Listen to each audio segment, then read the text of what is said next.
আজ আমি সকাল 12টার সময় উঠছি, বাপের বেটা সাদ্দামের মতো উঠিয়া দেখি মাই ঘুমাই পুরা দিন হয়ে গেছে। আল্লাহ কি তা অর্থাৎ মাথা উঠায় কাম করেন না। তারপরে ওইদিকে তাকায় দেখি আমার বন্ধু ঘুমাইতেছে। সে হইলে আমার উগান্ডা বন্ধু, বুঝছো নি, সে মোবাইল ঢুকাইতেছে। এইদিকে দেখি ওয়াইফাই আমার কাম করে না, নেটওয়ার্ক লাগেও না একবারে। তারপরে ঘুম থেকে উঠিয়া দেখলাম জানালা ওয়াই দিয়ে একটা মেয়ে দেখা যায়। প্রতিদিন একটা মেয়ে দেখা যায়, আজকে এখানে দেখা গেল না। তারপর বাথরুমে আসার পরে দেখি বাথরুমের গ্লাসের যে অবস্থা, তারপর একটা জালি নিয়ে গ্লাসটা ধুয়ে নিলাম। ধুইয়া সুন্দর করে এখন একটু পরিষ্কার হয়েছে। তারপর জালি হাতে নিলাম দাঁত ঘষাবার জন্য। দেখেন দাঁত ঘষাচ্ছি, আপনাদেরকে দেখাচ্ছি না আমি এখন। বাপর বেটা সাদ্দামাল্লাহ দেখাইন দাঁত কিলা ঘষাইলাম। দাঁত ঘষাইয়া তোমার পানি ব্যাগ লইয়া নিচে যাইলাম দোকানও গিয়া হুল পাউডার আনতাম একটা।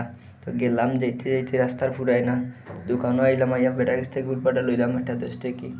ইয়ে এখন হাতে ধরলাম। দেখা হবে পরে ভিডিওতে। দেখুন আমাদের চ্যানেলটা সাবস্ক্রাইব করে রাখুন প্লিজ।